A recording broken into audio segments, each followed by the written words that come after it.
Centre Kamran साहब, आप लोगों ने इस करारदाद की भी हिमायत की और जो सिक्योरिटी कंसर्न्स के एतबार से आप लोगों का है, ये हकीकत है कि JUI जो है उनको सबसे ज़्यादा इस हवाले से थ्रेट्स का भी सामना है, हमलों का भी सामना है।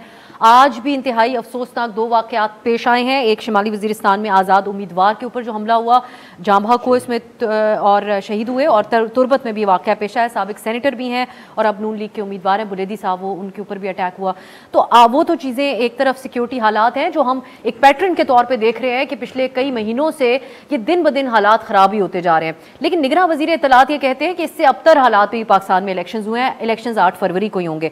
तो ये JUI इस वक्त क्या ये नहीं समझती कि मुल्क के अंदर जितने मसाइल हैं, ना सिर्फ इकनॉमिक सिक्योरिटी नहीं बल्कि इकनॉमिक हालात भी और दीगर मामला भी, उसके लिए एक मुंतखब हुकूमत का होना ज़रूरी है इस वक्त मुल्क में? देखिए, ये बात दस्तूर में लिखी है कि मुल्क को चोज़न रिप्रेजेंटेटिव्स के ज़रिए ही चलना है, इस पे कोई दूसरी राय नहीं है।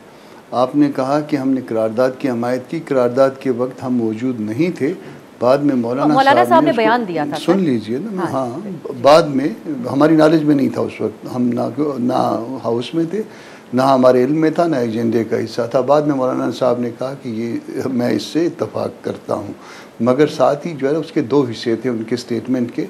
उन्होंने इससे इत्तफाक भी किया और इत्तफाक करने के साथ ये भी कहा कि अगर इलेक्शन हुए तो हम उसमें हिस्सा लेंगे। ये भी उसी स्टेटमेंट का हिस्सा था।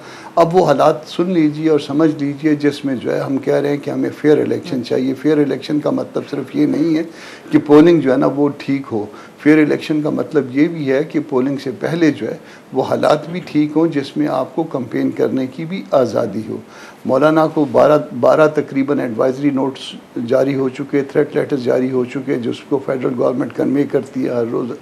मौलाना के बेटे को जारी हो चुके, मौलाना की अपनी गाड़ी पे हमला हो चुका, बाजोड़ में हमला हुआ जिसमें 84-85 लोग हमारे शहीद हुए, 200 लोग ज़ख्मी हुए। हमदुल्ला पे हमला हुआ, हमदुल्ला उसमें ज़ख्मी हुए।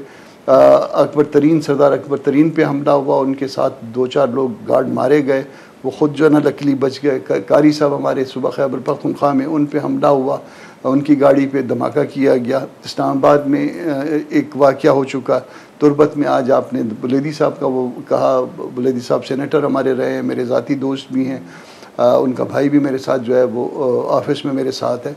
तो ये सारा कुछ जो है वो क्या ये लीड करता है कि इलेक्शन का माहौल है? इलेक्शन का माहौल कुछ ख़ास लोगों के लिए इलेक्शन का माहौल बना दिया जाए और कुछ ख़ास लोगों के लिए इलेक्शन का माहौल ना रहने दिया जाए, जिनको घर से निकलना भी जो है मुश्किल हो जाए, तो क्या ये फेयर और फ्री इलेक्शन में आता है? कामरान साहब, जो जवाब इसके जवाब दिया जा रहा है इस पे अगर आप पे सुन लीजिए ना। 2008 और 2013 से भी क्या अबतर हालात हैं सिक्योरिटी के, ये सवाल हो रहा है। जिसके ऊपर जहाँ पे आग जली होती है उस जगह को पता चलता है कि वहाँ पे आग लगी हुई है। 2013 की बात आप कर रही हैं या 8 की बात कर रही हैं, शायद हम उस तरह से डायरेक्ट निशाना नहीं थे।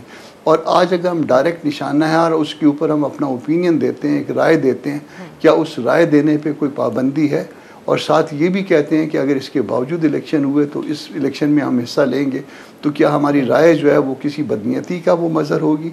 और आपके सामने जो हर रोज़ लोग शहीद हो रहे हैं, हर रोज़ जो है लोगों के ऊपर जो है हमले हो रहे हैं, हर रोज़ जो है लोगों को थ्रेट लेटर्स इशू हो रहे हैं, क्या इसके बावजूद जो है उसको राय देने से रोक दिया जाए कि उसमें राय जो है वो देना जो है ये आपका हक़ नहीं है, कि किसी को पसंद नहीं है ये राय किसी मखसूस फ़र्द को या मखसूस लोगों को?